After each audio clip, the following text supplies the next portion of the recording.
The PowerBook is a line of Macintosh laptop computers that was designed, manufactured and sold by Apple Computer, Incorporated from 1991 to 2006.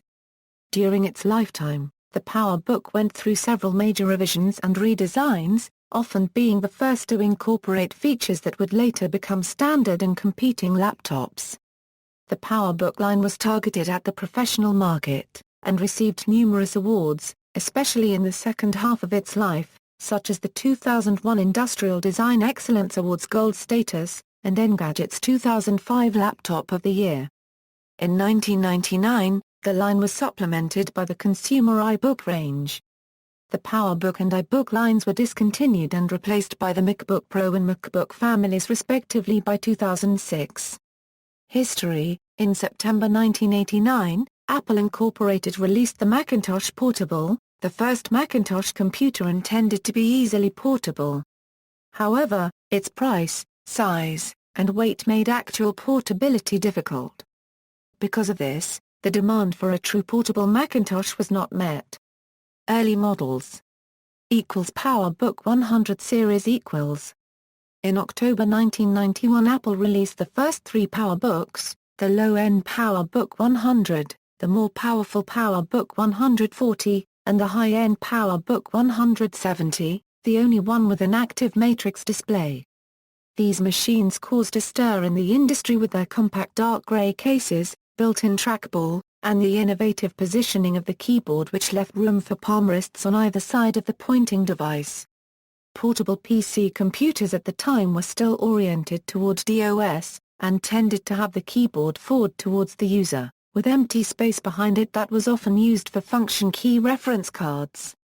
In the early days of Microsoft Windows, many notebooks came with a clip-on trackball that fit on the edge of the keyboard molding. As usage of DOS gave way to the graphical user interface, the PowerBook's arrangement became the standard layout all future notebook computers would follow. The PowerBook 140 and 170 were the original PowerBook designs, while the PowerBook 100 was the result of Apple having sent the schematics of the Mac Portable to Sony, who miniaturized the components. Hence the PowerBook 100's design does not match those of the rest of the series, as it was actually designed after the 140 and 170 and further benefited from improvements learned during their development. The PowerBook 100, however, did not sell well until Apple dropped the price substantially. The 100 series PowerBooks were intended to tie into the rest of the Apple desktop products utilizing the corporate Snow White design language incorporated into all product designs since 1986. However, unlike the Macintosh Portable, which was essentially a battery-powered desktop in weight and size, the light colors and decorative recessed lines did not seem appropriate for the scaled-down designs. In addition to adopting the darker gray color scheme which coordinated with the official corporate look, they also adopted a raised series of ridges mimicking the indented lines on the desktops. The innovative look not only unified their entire product line, but set Apple apart in the marketplace. These early series would be the last to utilize the aging Snow White look, with the 190 adopting a new look along with the introduction of the 500 series. The first series of PowerBooks were hugely successful, capturing 40% of all laptop sales. Despite this, the original team left to work at Compaq, setting back updated versions for some time. When attempting to increase processing power, Apple was hampered by the overheating problems of the 68040. This resulted in the 100 series PowerBook being stuck with the aging 68030, which could not compete with newer generation Intel 80486-based PC laptops introduced in 1994. For several years, new PowerBook and PowerBook Duo computers were introduced which featured incremental improvements, including color screens, but by mid-decade, most other companies had copied the majority of the PowerBook's features. Apple was unable to ship a 68040 equipped PowerBook until the PowerBook 500 series in 1994. The original PowerBook 100, 140, and 170 were replaced by the 145, 160, and 180 in 1992. The 160 and 180 having video output allowing them to drive an external monitor. In addition, the PowerBook 180 had a superb for-the-time active matrix grayscale display, making it popular with the Mac press. In 1993, the PowerBook 165C was the first PowerBook with a color screen, later followed by the 180C. In 1994, the last true member of the 100 series form factor introduced was the PowerBook 150, targeted at value-minded consumers and students. The PowerBook 190, released in 1995, bears no resemblance to the rest of the PowerBook 100 series, and is in fact simply a Motorola 68LC040-based version of the PowerBook 5300. However, like the 190, the 150 also used the 5300 IDE-based logic board architecture. From the 168,000 processor, to the 190's 68LC040 processor, the 100 series PowerBooks span the entire Apple 68K line, with the 190 even upgradable to a PowerPC processor. PowerBook Duo equals. In 1992 Apple released a hybrid portable desktop computer, the PowerBook Duo, continuing to streamline the subnotebook features introduced with the PowerBook 100. The Duos were a series of very thin and lightweight laptops with a minimum of features, which could be inserted into a docking station to provide the system with extra video memory, storage space, connectors, and could be connected to a monitor. PowerBook 500 series equals. 1994 saw the introduction of the Motorola 68LC040-based PowerBook 500 series, codenamed Blackbird. These models of PowerBooks were much sleeker and faster than the 100 series, which they replaced as the mid and high-end models. The 500 series featured DSTN or active matrix LCD displays, stereo speakers, and was the first computer to use a trackpad. It was also the first portable computer to offer built-in Ethernet networking. The PowerBook 500 series was the mainstay of the product line until the PowerBook 5300. The 500 series was the first PowerBook to feature PCMCIA slots, although this was an optional feature which required the user to sacrifice one of the two available battery slots to house the PCMCIA expansion cage.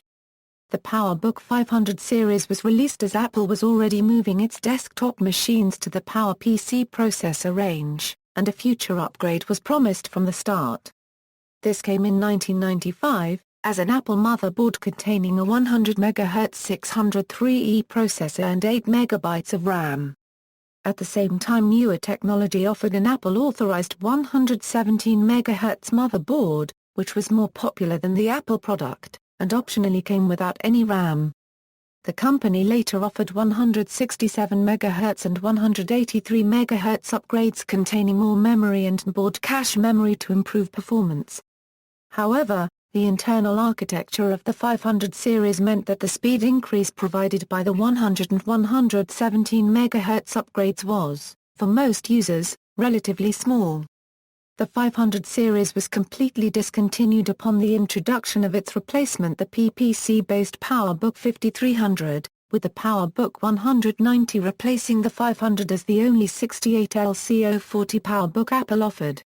PowerPC-based PowerBooks.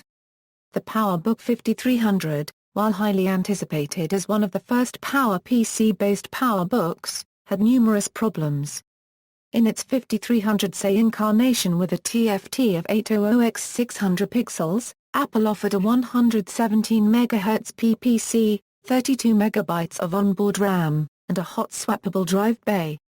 With all of these features, though, the 5300C was quite ahead of other laptop models at the time. Multiple problems with reliability, stability and safety were present in the early 5300s. These drawbacks by far failed to meet the quality standard expected for the price. After Apple offered an extended repair program, the series turned into a remarkably attractive machine, but never lost its bad reputation. The bad publicity of 5300 series added to the woes of beleaguered Apple during the mid-1990s.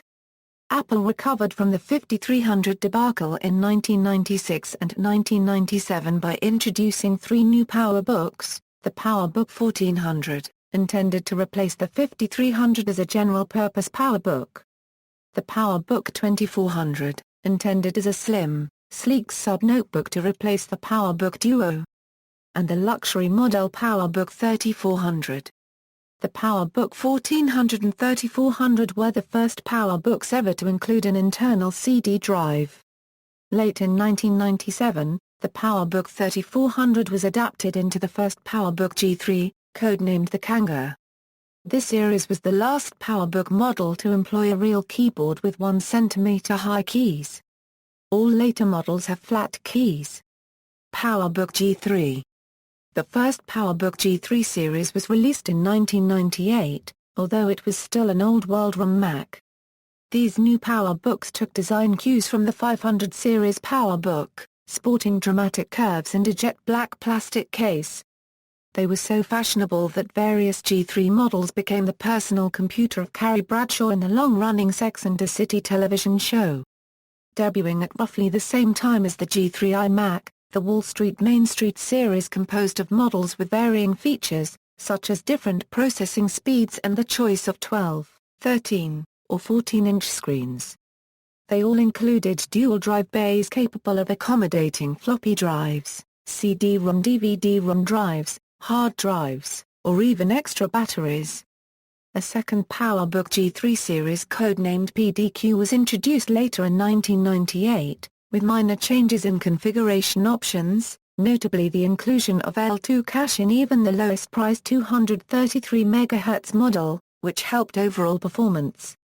Apple introduced 2 later G3 PowerBook models, similar in appearance but thinner, lighter and with revised internal systems.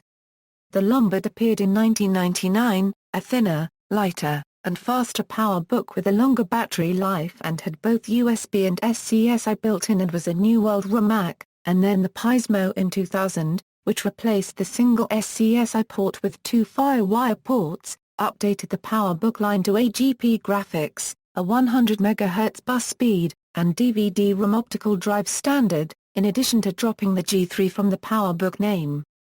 The Pismo revision also brought airport wireless networking capability, which had debuted in Apple's iBook in July 1999. CPU upgrade cards are available for both Lombard and Pismo models. PowerBook G4. Interim CEO Steve Jobs turned his eye to the redesign of the PowerBook series in 2000.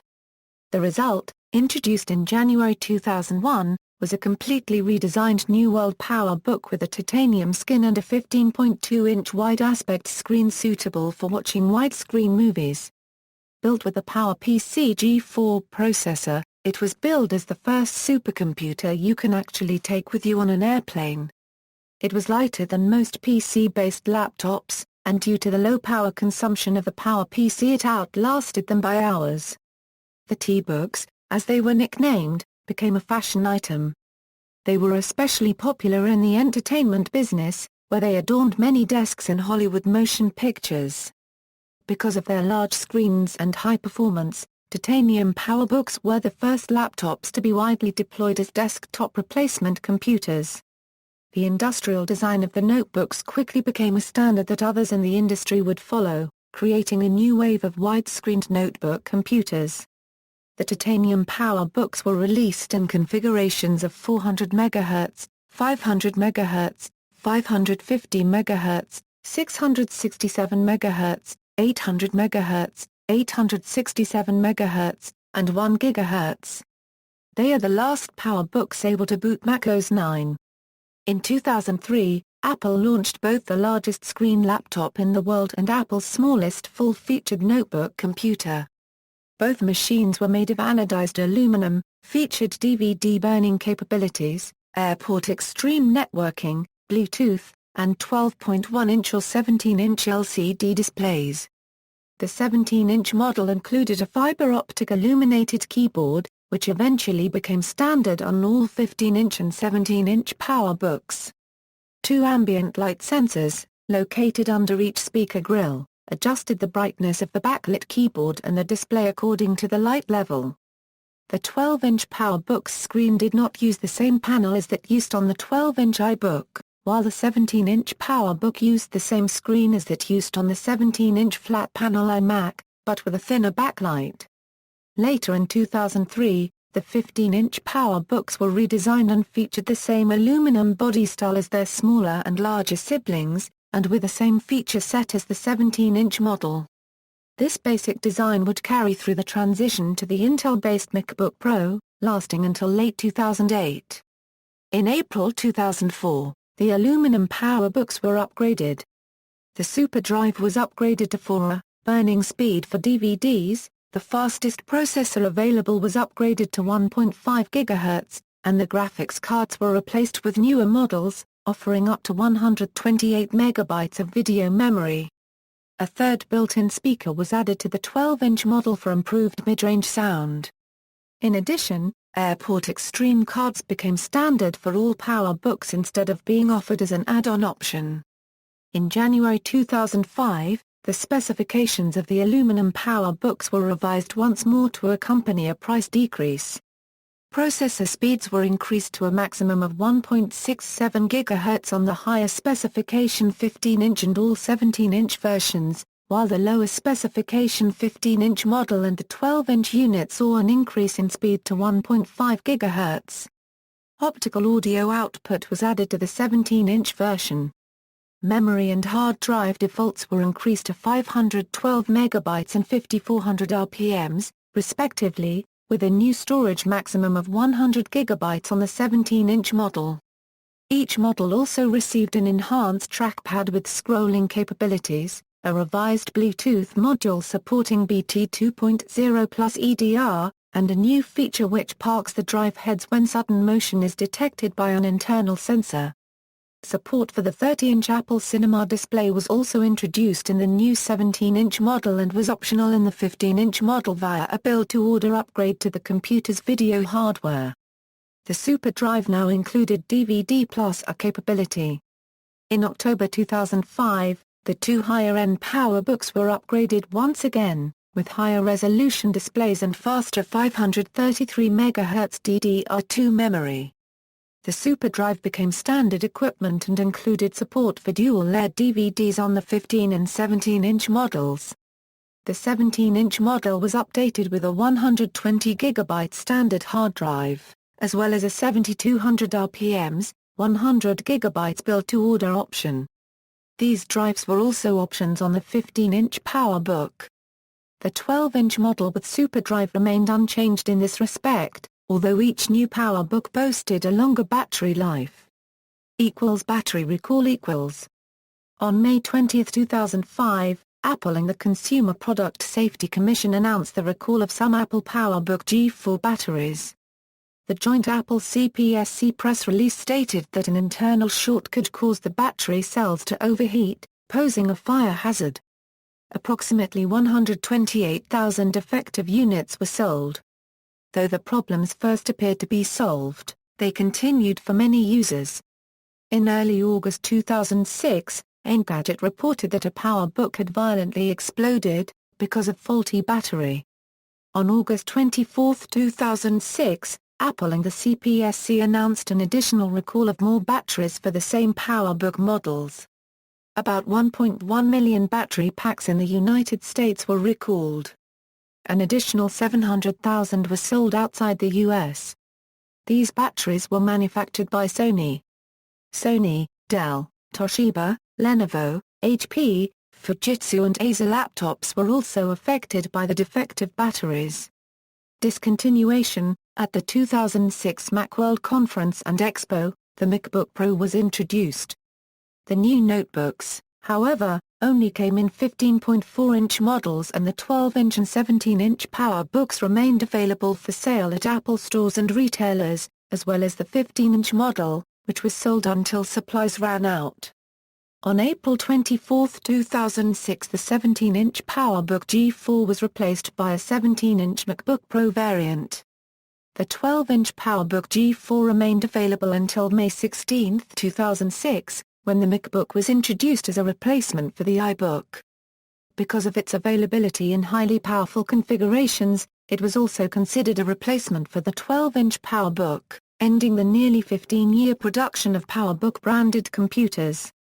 Timeline of portable Macintoshes. Traditionally, The portable line trailed the desktops in the utilization of the latest processors, with the notable exception of the PowerBook G3, which occurred simultaneously with the desktop Power Macintosh G3 introduction. However, it would continue to trail behind the desktop Macs, never even adopting the G5 processor. This was due primarily to the extreme heat caused by most of the full-sized processors available and unacceptable power consumption. With the introduction of the Intel-based Macs, once again, the MacBook Pro joined the iMac in sharing the new technology simultaneously. References. External links: Apple's PowerBook specifications, specifications for G3 and later PowerBooks. Apple History, The Greatest PowerBook Collection, Apple press release announcing January 2005 PowerBook revisions.